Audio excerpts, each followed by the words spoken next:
बोलो जयकारा बोल मेरे श्री गुरु महाराज की जय।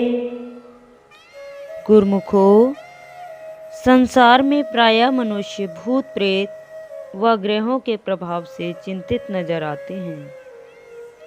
किसी पर मंगल ग्रह सवार है तो किसी पर शनिदेव बुरी तरह से छाए हुए हैं, तो कोई राहु केतु की कोप दृष्टि का भाजन बना हुआ है।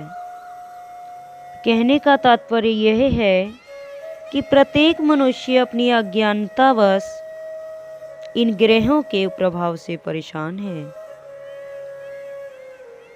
वे इनसे परित्राण के लिए अनेक उपाय भी करते हैं। कोई तो इनके निवारण के लिए दान पुण्य करता है, तो कोई तीर्थ यात्रा करता है, कोई झाड़ फूक के चक्कर में अपने आप को लुटा रहा है। अब विचार किया जाए कि क्या मनुष्य इस प्रकार इन ग्रहों के प्रभाव से छूट पाता है? नहीं,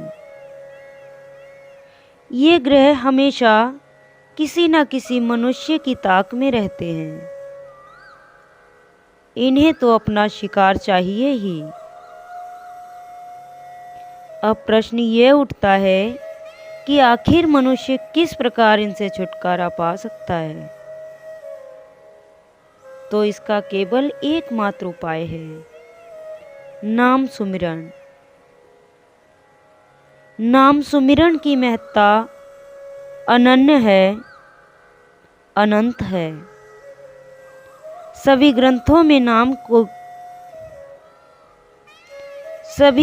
में नाम की महिमा का बखान किया गया है। इसके बिना संसार के दुखों से मुक्त होना दुर्लभ है।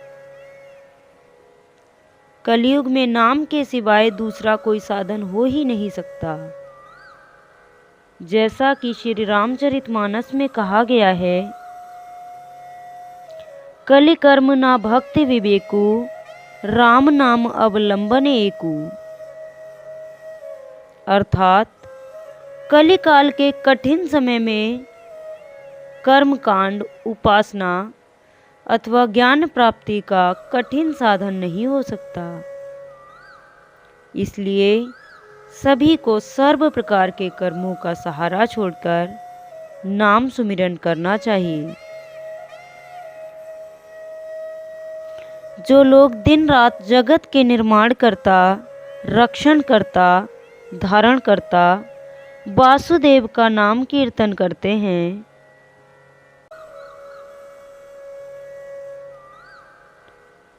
कलि उन लोगों पर कोई उपद्रव नहीं कर सकता, कोई पीड़ा नहीं दे सकता।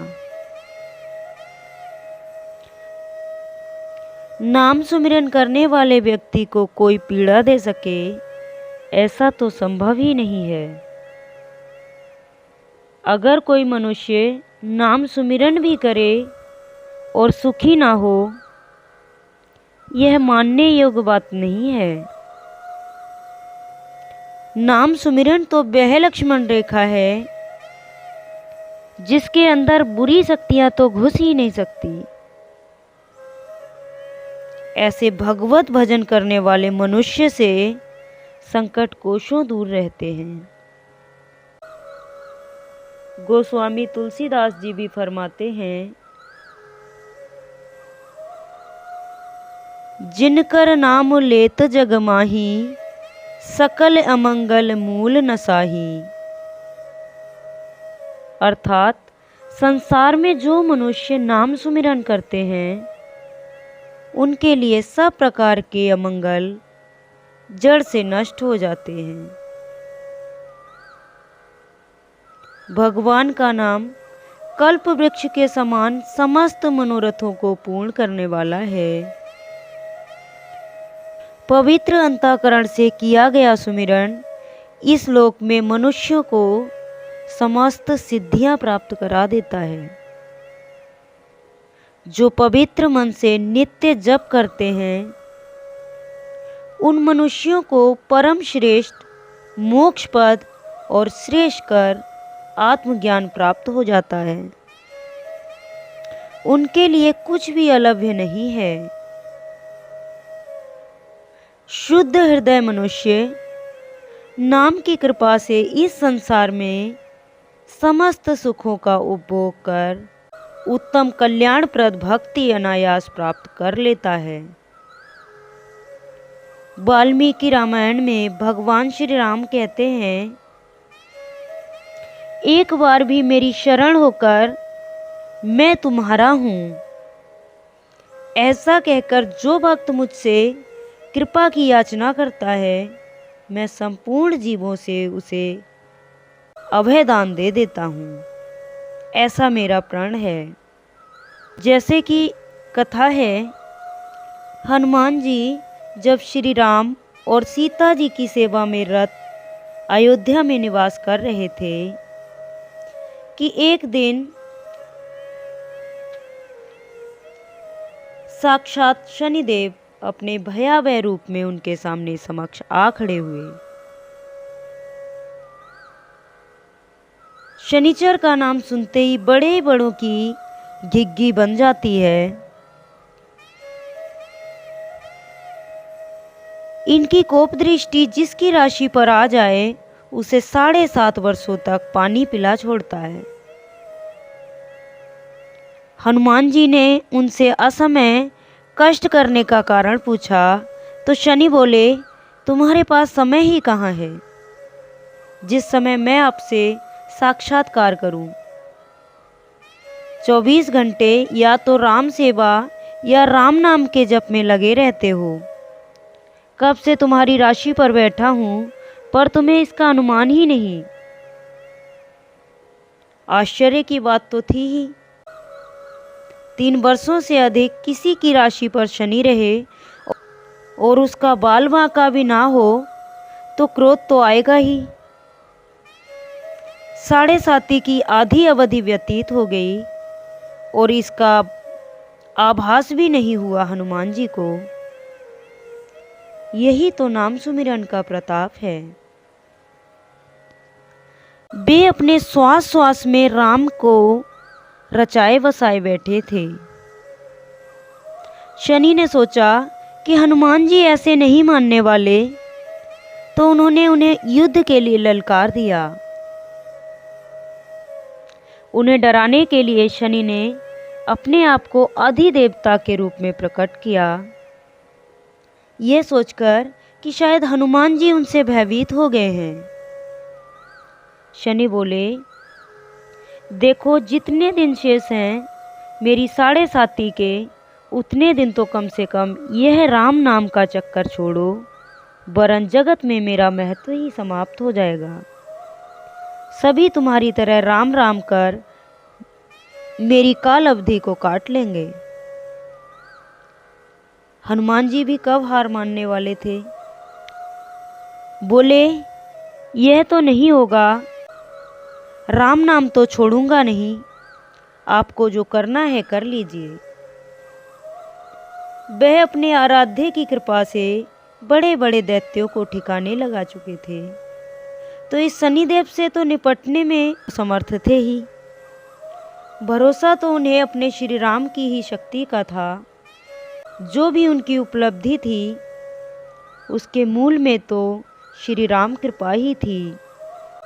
अतः एक जोर की हुंकृति निकालते हुए हनुमान जी अपने रौद्र रूप में आ गए। कनक भूधराकार पर्वताकार शनि से भी अधिक ऊंचे और विकराल रूप में हनुमान साक्षात काल का ही रूप लग रहे थे। यह सब भी राम कृपा से ही संभव हो पाया उनसे, क्योंकि भक्त अपराध भगवान भी कहाँ सहन कर पाते हैं। उनका यह रूप देखकर एक बार तो शनि के मन में वहां से भाग जाने का विचार आया, पर अब वह कहाँ छूटने वाले थे। हनुमान जी ने शनिदेव को अपने लांगूल में लपेटना आरंभ किया और देखते देखते वे उनके पूंछ पाश के आबद्ध हो गए। जैसे जैसे हनुमान जी की पूंछ कसती जाती, वैसे वैसे शनि वेदना से तड़पने लगे। वे त्राहि त्राहि करने लगे, पर अब कहाँ त्राण था उनको। हनुमान जी ने अपनी पूंछ को जोर जोर से धरती पर पटकना शुरू किया और उसमें बंधे हुए शनि लहूलुहान होने लगे। वे प्राण रक्षा के लिए बार बार चिल्लाने लगे, पर हनुमान जी का क्रोध अभी उतरा कहाँ था। हनुमान जी पास में पड़ी हुई चट्टानों पर अपनी पूंछ को पटकते रहे। अब शनि की स्थिति दयनीय हो आई। उनके सर्वांग से रक्त प्रवाहित होने लगा, मुंह से भी वे रक्त वमन करने लगे। शनि पूर्णतया संज्ञा शून्य हो आए। तब कहीं जाकर हनुमान जी ने पूंछ के बंधन को ढीला करके शनि को एक किनारे लिटाया और उनके मुंह पर पानी के छींटे दिए। तब कहीं जाकर शनि की संज्ञा लौटी। होश आने पर शनि हाथ जोड़कर बोले, क्षमा पवनसुत क्षमा, मैं अब से तुम्हारी राशि पर आने की धृष्टता कभी नहीं करूँगा। हनुमान जी बोले, मेरी ही नहीं, जो भी मेरे श्री राम का नाम ले उसकी राशि पर तुम नहीं आओ, और अगर आओ भी तो उसे तंग नहीं करो। शनि फिर हाथ जोड़कर बोले, श्री राम तो श्री राम, जो तुम्हारा भी नाम लेगा, तुम्हारी भी भक्ति करेगा, मैं उसके भी पास नहीं फटकूंगा। मैं शपथ लेता हूँ, अब मुझे प्राणों की भिक्षा दो। इतना सुनते ही हनुमान जी ने उन्हें मुक्त कर दिया। शनि जी के सभी अंगों में बेहद दर्द हो रहा था। अपने लोक में जाकर उन्होंने कई दिन तक तेल की मालिश की। इसी वजह से शायद उन्हें तेल बहुत प्रिय हो गया और लोग उन्हें प्रसन्न करने के लिए शनिवार को उन्हें तेल प्रदान करते हैं, ताकि वे अपनी कोप दृष्टि का शिकार ना बनाएं, या क्या पता अभी तक उनका सर्वांग दर्द करता हो और शनिवार को उन्हें सचमुच तेल मर्दन की आवश्यकता होती हो। यही है श्री राम कृपा। नाम सुमिरन अज्ञान के अंधकार को विनिष्ट करने वाला ज्ञान ज्योति है। यह नाम हाथ की वह ताली है जिससे मन के संशय रूपी पक्षी तुरंत उड़ जाते हैं। यदि इसे दुखी जन श्रद्धा भक्ति पूर्वक रटते हैं तो उनके कष्ट दूर हो जाते हैं।